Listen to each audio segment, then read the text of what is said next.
semua, dalam hampir 9 bulan pemerintahan Presiden Prabowo, beliau mungkin sudah menghadiri hampir seluruh forum multilateral terpenting di dunia. Beliau sudah menghadiri KTT G20. Beliau sudah menghadiri APEC. Sudah berpartisipasi aktif dalam D8 di Kairo. Sudah hadir dalam KTT BRICS. Sudah hadir dalam KTT ASEAN. Sudah hadir di dalam forum multilateral dengan EU. Sudah hadir dalam forum ekonomi di Saint Petersburg. Jadi hampir seluruh forum-forum terpenting di dunia sudah dihadiri oleh Presiden, dan pemerintah kita berperan aktif dan sangat mendapatkan respect yang tinggi dari dunia internasional. Jadi tinggal satu lagi, ya, kalau dari forum-forum penting ini tinggal satu lagi nih. Tinggal satu lagi nanti bulan September, sidang umum PBB, ya, di bulan September nanti, dan insya Allah Presiden juga akan hadir di sana. Jadi kalau diibaratkan, kita tinggal di sebuah kampung besar, yang kita merupakan rumah keempat terbesar di kampung itu, kita sudah hadir dan berpartisipasi aktif di semua level pertemuan di kampung itu. Mulai dari rapat RT, rapat RW, arisan, panitia 17-an, panitia hari besar keagamaan, tinggal rapat desa aja nanti nih. Rapat kampung yang akan dilaksanakan di bulan September nanti. Dan hasilnya seperti yang sudah diketahui juga oleh teman-teman, hasilnya sangat baik. Ya, jadi kita berdoa nanti negara kita dengan kepemimpinan Bapak Presiden bisa memainkan peran yang sangat penting di kancah global, bukan hanya sekedar diperhitungkan di kancah global, tapi juga membawa manfaat yang sangat besar terhadap bangsa kita, membawa investasi, kerjasama perdagangan, sehingga menghasilkan bisa memunculkan lapangan kerja yang lebih banyak di negara kita. Mungkin itu yang bisa disampaikan sebagai pengantar di hadapan teman-teman semua, dan bisa menjadi pencerahan juga buat publik di seluruh Indonesia. Saya silakan jika ada pertanyaan-pertanyaan dari teman-teman semua. Baik, terima kasih Pak Kepala. Untuk selanjutnya Pak akan merespon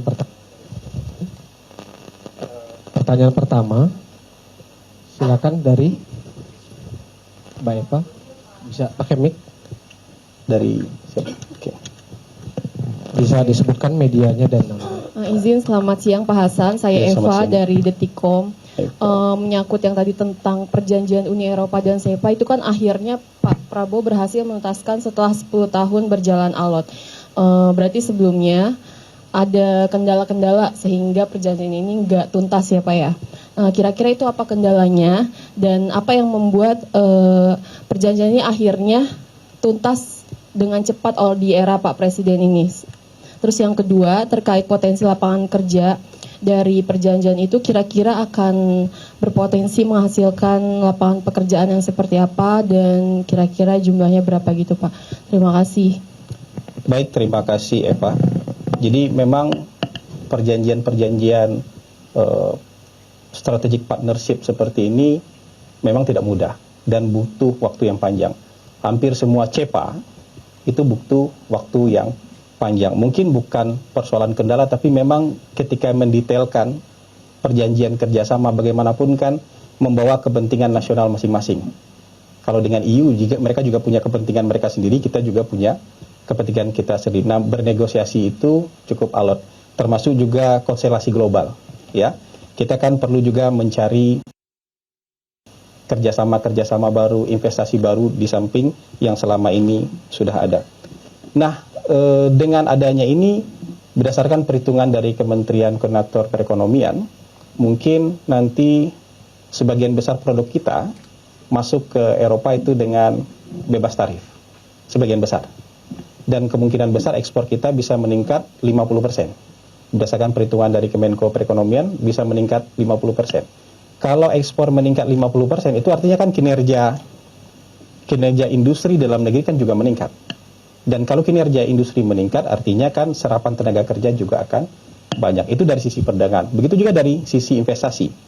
Kalau sisi investasi juga diprediksi investasi yang sudah cukup besar, sebesar 24 miliar dolar mungkin selama ini dari Uni Eropa, itu akan meningkat juga jauh lebih besar ke negara kita karena perjanjian ini. Dan itu artinya juga kalau investasi masuk kan, logika sederhananya juga lapangan kerja akan tumbuh. Kira-kira bayangan sederhananya seperti itu. Nanti kalau detailnya mungkin bisa kita perdalam dari Kementerian Perekonomian nanti. Jadi kira-kira gambaran sederhananya seperti itu.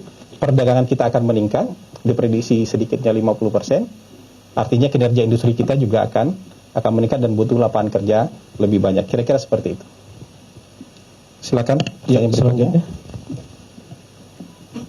Disebutkan media dan Iqbal. Oke. Kemarin malam itu Presiden Amerika Donald Trump sudah mengungkapkan bahwa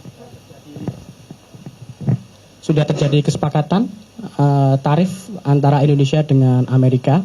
Nah, saya pengen tahu bahwa apa sih detail kesepakatan antara Indonesia dan Amerika? Apakah hanya sekedar menurunkan tarif dari 32% menjadi 19%? Kemudian kesepakatan itu apakah masih menguntungkan untuk Indonesia ke depannya? Terima kasih, Mas. Baik, khusus untuk hal ini saya minta teman-teman, baik teman-teman wartawan maupun masyarakat di seluruh penjuru tanah air bersabar sedikit lagi, ya. Detailnya sedang dikerjakan oleh tim negosiasi, ya. Kesepakatan payungnya sudah ada, detailnya segera akan dirampungkan, dan sebentar lagi juga insya Allah Presiden Prabowo Subianto akan mendarat di tanah air dan akan memberikan keterangan yang lebih lengkap soal kesepakatan tarif, perjanjian tarif dengan pihak pemerintah Amerika Serikat. Yang bisa kita garis bawahi pada kesempatan kali ini mungkin begini. Ketika Vietnam itu dari tarif awal bernegosiasi dengan pemerintah Amerika turun menjadi 20%, itu banyak sekali yang mengapresiasi karena berhasil bernegosiasi dengan pemerintah Amerika. Sekarang pemerintah kita dari tarif awal itu turun ke 19%. Jadi lebih rendah nih dibandingkan dengan negara-negara lain yang ada di ASEAN. Jadi kalau kita ibaratkan ada sebuah rumah, dia bikin pagar nih. Kan pagarnya awalnya tingginya 32 kalau buat kita. Setelah kita bernegosiasi, pagarnya bisa diturunkan menjadi 19. Ya, tentu ini kemajuan yang juga tidak bisa dibilang kemajuan yang kecil. Tidak bisa juga dibilang sebuah keberhasilan. Ini perjuangan yang luar biasa dari tim negosiasi kita yang dipimpin oleh Menko Perekonomian. Negosiasi yang juga luar biasa yang dilakukan oleh Presiden kita secara langsung dengan Presiden Donald Trump, dan ini titik temu antara pemerintah kita dengan pemerintah Amerika Serikat. Untuk detailnya apa saja nanti saya minta teman-teman bersabar dulu menunggu kepulangan Presiden, karena Presiden yang akan mengumumkan detailnya nanti setibanya di tanah air. Insya Allah sore ini Presiden akan tiba di tanah air. Kira-kira seperti itu. terima kasih Pak Kepala. Selanjutnya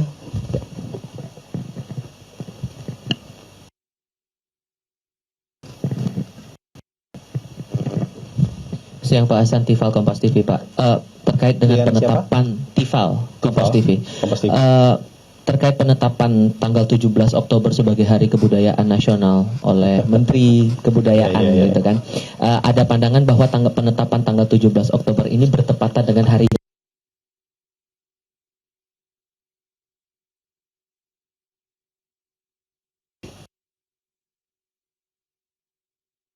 ulang tahun Pak Presiden, atau sesungguhnya ada alatapan tanggalnya di hari itu, karena ada pandangan juga dari salah satu budayawan Butet Kertarajasa menyampaikan sebetulnya penetapan Hari Kebudayaan Nasional itu belum urgen, belum terlalu dibutuhkan. Jadi apa alasan filosofisnya dan urgensinya apa? Begitu, terima kasih.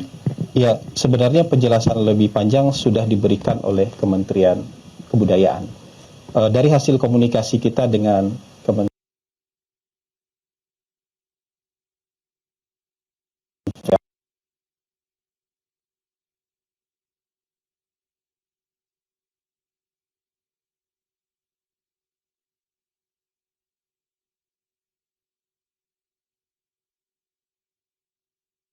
seni, pelaku seni tradisi, supaya juga tidak hanya sekedar diingat, tapi juga ya dalam keberlanjutan pembangunan bangsa kita. Pemerintah kita nggak menganut sistem otak-atik gatuk, pikiran cocok logi. Jadi ketika sebuah tanggal ditetapkan oleh kementerian, itu